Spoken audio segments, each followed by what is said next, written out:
Hello class 10। कैसे हैं आप सब। आई होप कि आपके बोर्ड्स के एग्जाम के प्रिपरेशन बहुत अच्छा चल रहा होगा।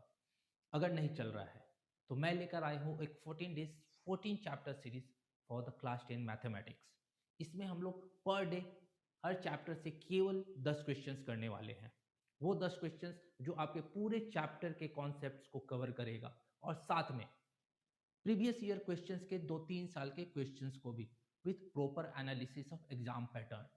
ठीक है, तो चलिए शुरू करते हैं first chapter of the class 10 mathematics, that is real number. तो रियल नंबर में फर्स्ट क्वेश्चन है हमारा, use Euclid algorithm to find HCF of 1651 and 2032 and express the HCF in the form of 1651 and 2032। ये सारे questions find the HCF and LCM of 108, 120 and 252 using prime factorisation. ठीक है, if x is the LCM of 468 and y is the LCM of 357 and p is the LCM of x and y, then which of the following is true। हम लोगों को पता है कि भाई HCF जो है वो दो मेथड से निकलता है। वो कौन से दो मेथड होते हैं? एक तो यूक्लिड एल्गोरिथम के थ्रू, जिसमें हम लोग डिवीजन मेथड का यूज करते हैं, ऐसा कुछ। ठीक है, ऐसा कुछ रिमाइंडर, इस मेथड का यूज करते हैं यूक्लिड एल्गोरिथम मेथड में। एंड सेकेंड मेथड जो है वो प्राइम फैक्टराइजेशन मेथड होता है। ठीक है, ये दो मेथड के थ्रू हम लोग एचसीएफ निकालते हैं एंड एलसीएम भी। एलसीएम निकालने के लिए हम लोग कौन से मेथड यूज करते हैं? Prime factorisation method. तो प्राइम फैक्टराइजेशन मेथड जो है ना, अभी सीबीएसई को बहुत ही पॉपुलर है। वो बहुत ज्यादा क्वेश्चंस जो है ना, बहुत सारे क्वेश्चंस वो प्राइम फैक्टराइजेशन मेथड पर पूछ रहा है। तो प्राइम फैक्टराइजेशन मेथड आपको प्रॉपर्ली कवर करना है। ठीक है, ये तीनों क्वेश्चंस बहुत ही सिंपल है। आपको एचसीएफ निकाल देना है उनका और उसको इस फॉर्म में लेकर आना है। इसमें सिंपली इनका एचसीएफ निकाल देना है, वो भी कैसे? प्राइम फैक्टराइजेशन मेथड से एंड एलसीएम निकालना है। ठीक है, प्राइम आई अज्यूमिंग दैट कि आपको प्राइम फैक्टराइजेशन मेथड आता होगा। अगर नहीं आता है तो आज के आज जाइए और रिवीजन कीजिए। ठीक है, ये बहुत ही इजी क्वेश्चंस है, ये 1 मार्कर क्वेश्चंस है, ये तुरंत हो जाने चाहिए, इनमें ज़्यादा टाइम नहीं लगना चाहिए आपको।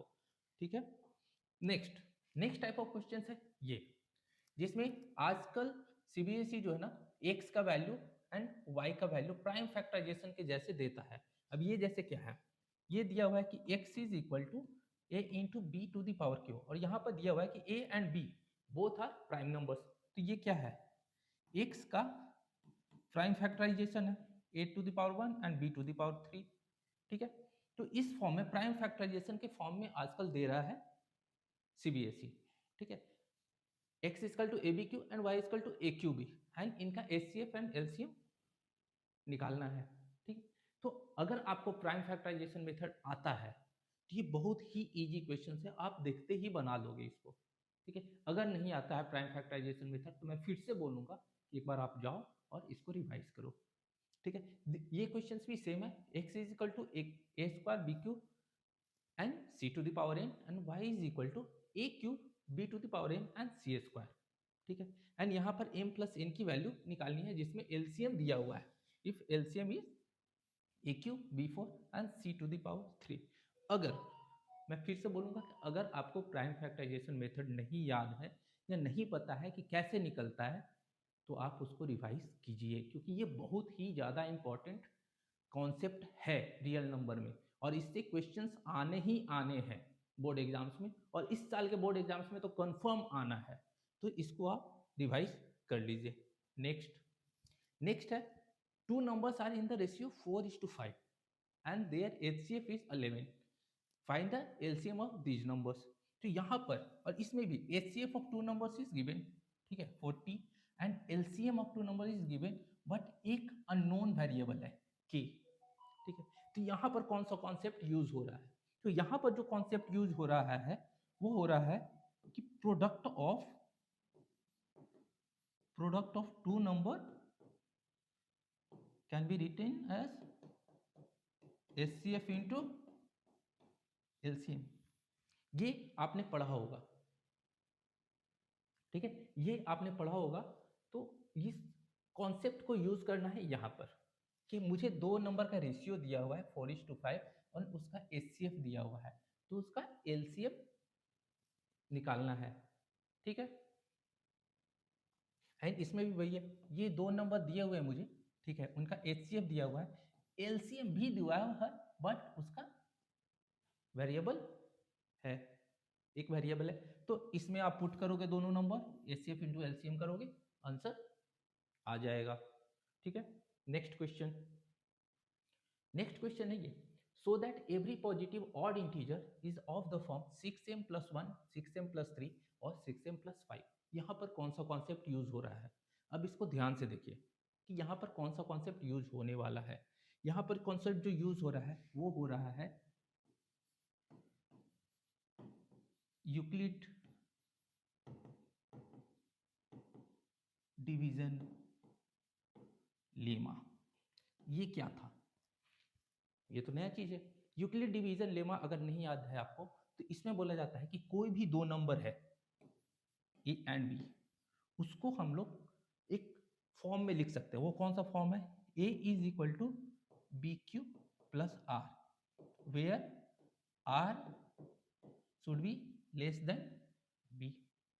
ये चीज पढ़ा होगा, ये क्या है, ठीक है। ये कॉन्सेप्ट अगर आपको नहीं पता है तो आप फिर से मैं बोलूँगा कि आप रिवाइज कर लीजिए।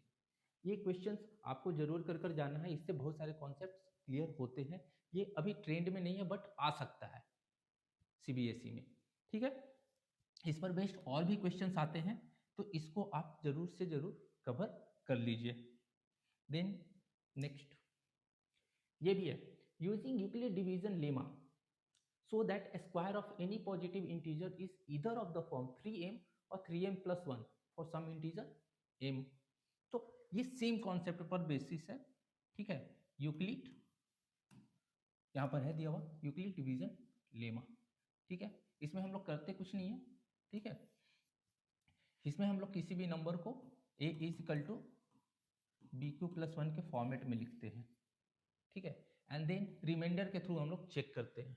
ये आप जाओगे, आप सॉल्यूशन देखोगे, आप सॉल्यूशन बनाओगे, आपको इजीली समझ में आ जाएगा कि क्या हो रहा है, ठीक है। अगर नहीं समझ में आ रहा है तो फिर आप मुझे कमेंट में लिखकर बताओ कि आपको सॉल्यूशन चाहिए, तो मैं इसका प्रॉपर सॉल्यूशन बना कर दूंगा, ठीक है। नेक्स्ट है, नेक्स्ट है ये भी बहुत ज़्यादा पॉपुलर हो रहा है अभी क्वेश्चंस में, 1 मार्कर 2 मार्कर में ये क्वेश्चंस आ रहे हैं, ठीक है। ये है कि find the largest number that will divide 398, 436 and 542, leaving remainder 7, 11 and 15 respectively. यहाँ पर डिफरेंट डिफरेंट रिमाइंडर दिया हुआ है, लेकिन अगर 1 मार्कर में आ रहा है तो ये भी हो सकता है कि ये रिमाइंडर जो है ना सेम हो, ठीक है।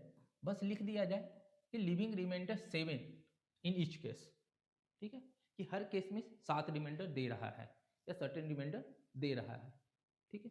तो वो भी दे सकते हैं, ठीक है। इस तरीके के क्वेश्चंस भी आ सकते हैं, बट यहाँ पर जो है आपका डिफरेंट रिमाइंडर है, तो इस तरीके के क्वेश्चंस भी आपको करने हैं। ये भी क्वेश्चंस आते हैं आपके बोर्ड एग्जाम्स में, ठीक है। तो यहाँ पर निकालना क्या है, यहाँ पर लार्जेस्ट नंबर दिया हुआ है, तो यहाँ पर निकालना होता है क्या, HCF। जब भी लार्जेस्ट नंबर की बात करते हैं कि लार्जेस्ट नंबर जो कि डिवाइड करे किसको, इन नंबर्स को, जो नंबर दिए हुए हैं उनको अगर डिवाइड करने की बात होती है तो वो निकालते हैं HCF, ठीक है। अब नेक्स्ट क्वेश्चन, नेक्स्ट क्वेश्चन है कि फाइंड द लीस्ट नंबर, सबसे छोटा number, which when divided by 20, 25, 35 and 40 leaves the remainder 14, 19, 29 and 34 respectively. वैसा नंबर निकालना है जिसको अगर 20, 25, 35 एंड 40 से डिवाइड किया जाए तो वो 14, 19, 25 एंड 34 रिमाइंडर दे। तो ये LCM निकालने का क्वेश्चन है, ठीक है। LCM निकालने का क्वेश्चन है, तो आप जाकर इसको भी रिवाइज कर लीजिए और सॉल्यूशन बना लीजिए, ठीक है। अब ये है, ये बहुत ही ज़्यादा पॉपुलर क्वेश्चन है, CBSE के द्वारा बहुत ही ज़्यादा पॉपुलर क्वेश्चन है। हर साल ये हर अल्टरनेट ईयर्स में किसी न किसी तरीके से पूछा ही जाता है, या तो ये 3 मार्कर्स में पूछा जाएगा, ठीक है, या तो ये 3 मार्कर्स में पूछा जाएगा या 5 मार्कर में पूछा जाएगा। किसी साल 3 मार्कर्स में पूछा गया है, किसी साल 5 मार्क्स में पूछा गया है। अब इसी की जगह जैसे √2 इज इरेशनल नंबर आपको प्रूव करना है, तो इसी की जगह √2 की जगह √3 हो सकता है, √5 हो सकता है, √7 हो सकता है, √11 हो सकता है, ये कुछ भी हो सकता है, ये कोई भी नंबर हो सकता है। ठीक है, वो जस्ट प्रूव करना होगा कि दैट इज इरेशनल नंबर। ठीक है, बहुत ही छोटा सा प्यारा सा कॉन्सेप्ट है, बहुत ही छोटा सा। ठीक है, ये आपको इजीली याद हो जाएगा या इजीली समझ में आ जाएगा। ठीक है, तो ये क्वेश्चंस ये तो कर कर ही जाना है, किसी भी हाल में आपको 2 मार्क्स 3 मार्क्स 5 मार्क्स, ये 3 या 5 मार्क्स में आने ही वाला है, चाहे √2 हो, √3 हो, √5 हो, √7 हो, √11 जो भी हो, लेकिन ये आने वाला है। ठीक है, इसके अलावा है ये भी आजकल बहुत ही हॉट फेवरेट है सीबीएसई का। ठीक है, अगर वो नहीं दिया तो इसमें से एक तो जरूर आएगा कि 2√3 - 1 या 5√3 प्लस 2/3। ठीक है, इस तरीके का फॉर्मेट में रहेगा कि भाई यहाँ पर कुछ रहेगा, यहाँ पर कुछ रहेगा, और उसको बोल दिया जाएगा कि भाई ये एक इरेशनल नंबर है। ठीक है, तो ये क्वेश्चंस भी आपको करने हैं, ये 5 मार्कर्स में, ये 5 मार्कर्स क्वेश्चंस आ रहा है। ठीक है, सीबीएसई अभी इस तरह के क्वेश्चंस 5 मार्कर्स में पूछ रही है, तो आपको ये क्वेश्चंस कर कर जाना है। ठीक है, अब लास्ट ये है questions, prove that √p + √q is irrational where p and q are primes, and और प्रूव दैट √2 + √3 का square is an irrational number given that √6 is an irrational number. ये दोनों क्वेश्चन, ठीक है, ये दोनों क्वेश्चन लगभग सेम ही है। ठीक है, इसको भी क्या करना है, इसको √2 + √3 का होल स्क्वायर, इसको भी एक्सपैंड कर देना है। ठीक है, एक्सपैंड कर दीजिएगा तो क्या हो जाएगा, 2 + 3 + 2 × √2 × √3। ठीक है, ये किस फॉर्मेट में आ जाएगा, 5 + 2 √6। ठीक है, अब ये बोला जा रहा है कि 5 + √6 is an irrational number given that √6 is irrational. तो इसको जस्ट लाइक प्रीवियस क्वेश्चन, इसको भी आपको सॉल्व करना है। यहाँ पर हम लोग कॉन्ट्राडिक्शन के थ्रू इस क्वेश्चंस को प्रूव करते हैं, तो इस तरीके का क्वेश्चंस को भी आपको कवर करना है। इतने सारे क्वेश्चंस आप कर लो, आपका रियल नंबर का कोई भी क्वेश्चन आपसे नहीं छूटने वाला है। ठीक है, ये आपके सारे रियल नंबर्स के कॉन्सेप्ट को कवर करता है। ठीक है, तो ये था आज तक का रियल नंबर का क्वेश्चन। तो नेक्स्ट डे कल हम लोग मिलेंगे नेक्स्ट चैप्टर के साथ, दैट इज पोलिनोमियल। अगर आप लोग चाहते हैं कि मैं इनका सॉल्यूशंस भी बताऊं, इनके स्टेप वाइज मार्किंग स्कीम्स को देखते हुए इनका सॉल्यूशन बताऊं आपको, ठीक है, इनकी स्ट्रैटेजी बताऊं कि इनको कैसे याद रखा जा सकता है एग्जाम में, आप कैसे कंफ्यूज नहीं करोगे, तो आप मुझे कमेंट में लिखकर बताओ कि आपको सॉल्यूशन चाहिए या नहीं चाहिए। ठीक है, जितने ज़्यादा बच्चे बताएंगे कि इनके सॉल्यूशन चाहिए, उतना ही ज़्यादा मैं मोटिवेटेड रहूँगा कि इनका सॉल्यूशन लेकर आना है। ठीक है, तब तक के लिए आप पढ़ते रहिए, सीखते रहिए। Thank you.